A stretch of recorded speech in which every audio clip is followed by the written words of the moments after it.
Hey, good afternoon.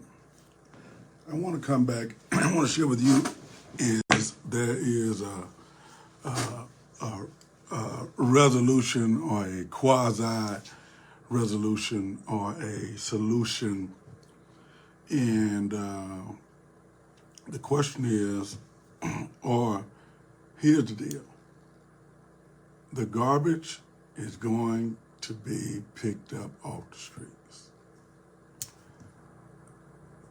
That is a tremendous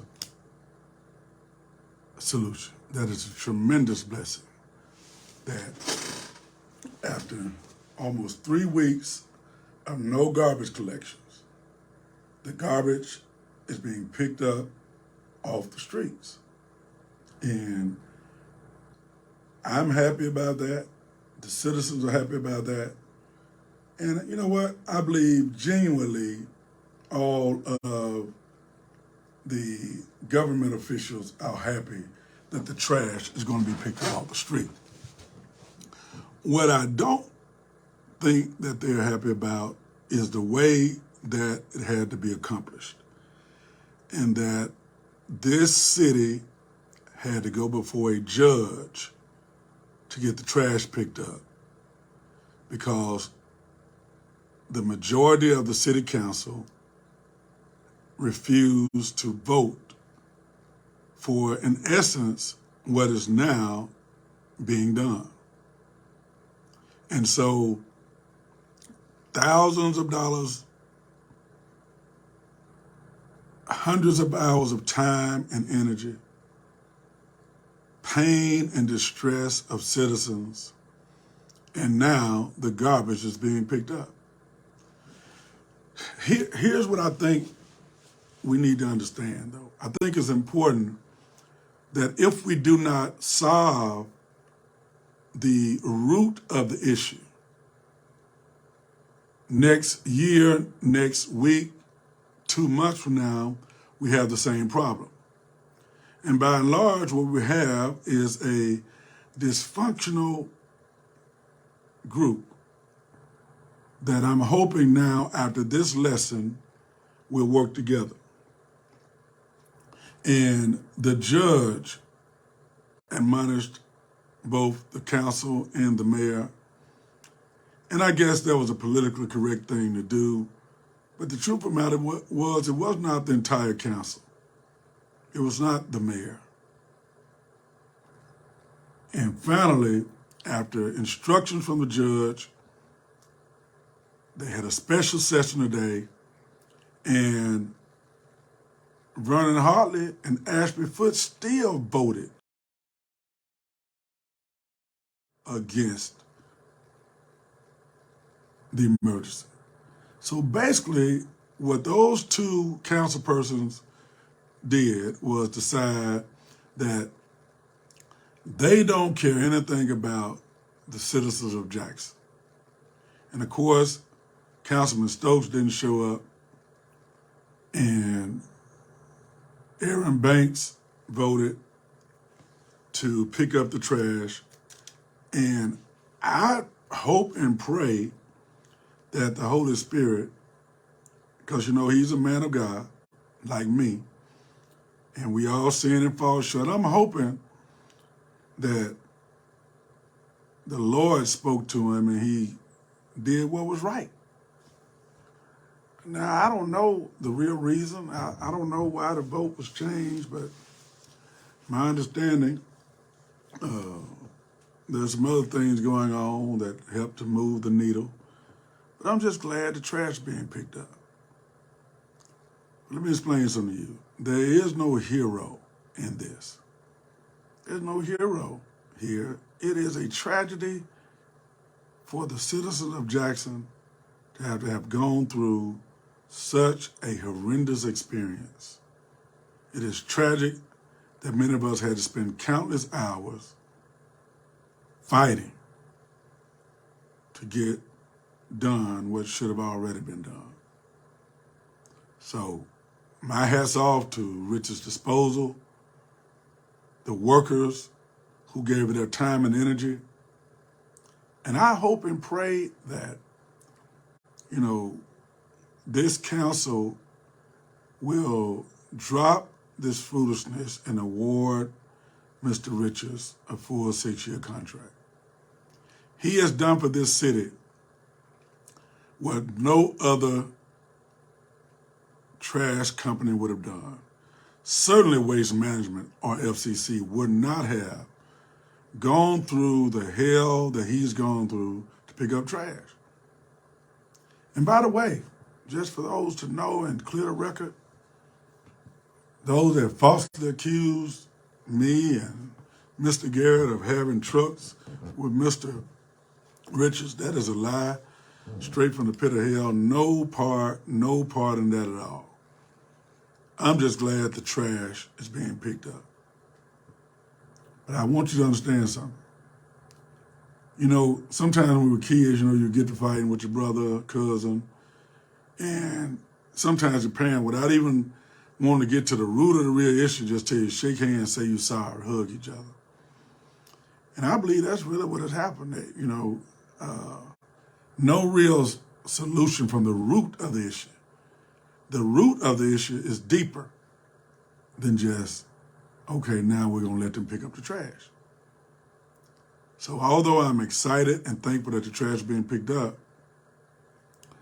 I'm telling you, to solve our problems and to have a city that's ready to prosper and grow, we got to be willing to go deeper than that. And the trash was just one example of some of the dysfunction that we have, some of the things that must be fixed. And I believe together we can change it. Together we can build. And I believe, listen, I believe every person is redeemable. I believe people are redeemable. I believe people can recover. I believe, I know God is a God of another chance because we've all needed them. But it is important that we hold people accountable, that we lock arms together, and we fight for what's right. And we fight for what's best for the entire city. And it's just not enough to shake hands and say, you're sorry. Let's get to the root of the problem. Let's get to the root of why we were even here. Because if we don't do that, it'll be another contract and another contract and another disagreement. And of course they have to work together, but we gotta go with what's right. And what's right and what's best for the citizens of Jackson. One of the reasons why I've fully engaged myself into what we call the political agenda is many years ago, Dr. Jerry Young told me about a story his dad had told him. And he told him that when it came to changing the denomination and the Baptist Convention, he told him that you can't change it from the outside. And one of the reasons that I have decided to engage into the political process and run for a state senator is because I don't think you can change it from the outside. And I want to be seen. And I want to have given my almost 30 years plus service to this city. I want to have done that with a clear conscience and a right heart and a right mind. And I want to have done so working with each other, standing side by side.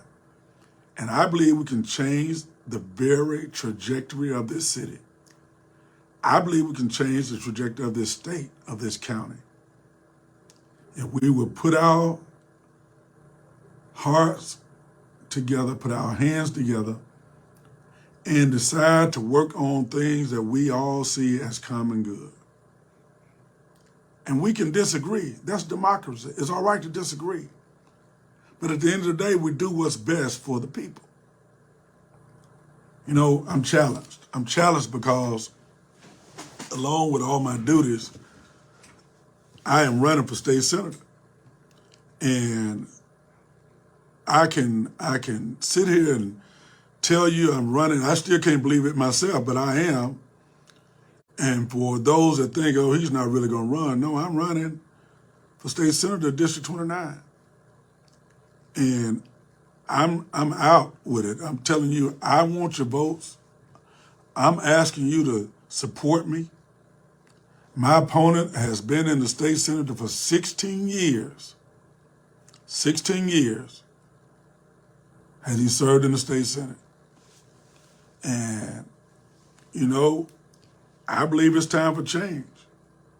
And I think no one that's on the ballot that's running for this race can represent the citizens of District 29, Hinds County, all the way from Chapel Hill, Terry, Utica area, all the way up through Northeast Jackson, Byram.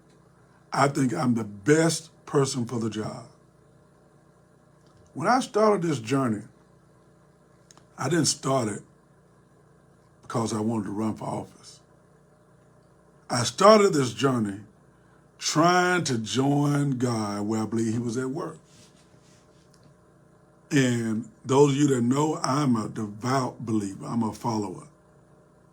But I also understand I got to represent people that are not followers. I got to represent people that do not agree with my theology. However, I believe when it rains on the just and the unjust, when the sun shines, it shines on the just and the unjust. And I believe in loving people as I love myself. So as we put all these different decisions and we make these decisions as we get ready for the upcoming governor's race, the upcoming lieutenant governor's race, the state senators and representatives, the sheriffs, and all the people that'll be running over these next few months. I want you to understand something. Number one, you need to position yourself and your household to be ready to cast your vote. I know many of you might say, well, politics, I don't like politics, but the reality is we're set up in a democratic system. And the way that we exercise our rights as a citizen is to go vote. So I'm calling everyone in voting age and above, you gotta get registered to go vote. We've gotta exercise our right. Number two, I'm challenging you to know the candidates. Know who your candidates for governor are. Know who your candidates for lieutenant governor. Know who your candidates for state auditor. Know who they are. Know who your supervisors are. Know who your state senators and state representatives, and you need to know who's representing you. And I think it's important that you know who's representing you and that you get to know and you find out information. Because the truth of the matter is we need everybody involved. If we're going to rise up as a county and as a city, win, lose, or draw, I'm saying we need everybody involved. My intentions is to run a race that's based on the facts, it's based on truth, it's based on track records. But I want you to understand something. We cannot expect change if we're not willing to do anything different. So I'm calling on you. I'm calling on everybody that'll support Dwayne Pickett, Pastor Pick, whatever you want to call me, for State Senator District 29. We're planning a public announcement on next week, and I need everybody that will to show up. And we'll be letting you know where that announcement is going to be and where we're going to do it. And I need everybody that can to be out to support. Hey, this is a long journey. This is a new thing for me. But I'm really believing that I'm doing what I'm supposed to do in this season, in this day. So thank God, Guida, the trash is going to be picked up. Thank God that our elderly and disabled will not have to labor with trash. And let's be ready to thank those workers that will work double time, quadruple time to help pick up the trash in Jackson, Mississippi. Hey, God bless you. God keep you. I need your support. I need your help. I want to help bring about change. And this one thing you can promise from Dwayne Pickett, I'm going to be on the front line. Same way. My military unit was one of the first units to make it over the Desert Shield into Saudi Arabia in the Dhahran. When I promise you, as a servant who will lay himself aside for the good of the people. Hey, I love you. May God bless you. May God keep you. That's always going to be my prayer. Hey, God bless. More information to come. Peace. I need supporters. Hey, give me some thumbs up if I can count on your support. I need your vote. I need your support. I need you to help me knock on doors. I need your financial support, whatever it is. Hey, we're coming strong. We can do this together. Together, we can change things. Together, we build. And we need strong voices in every part of government. Strong voices who are not afraid, who want to fight for what's right for the people. Hey, God bless y'all. God keep you. Praying for you. Much love to you. Peace.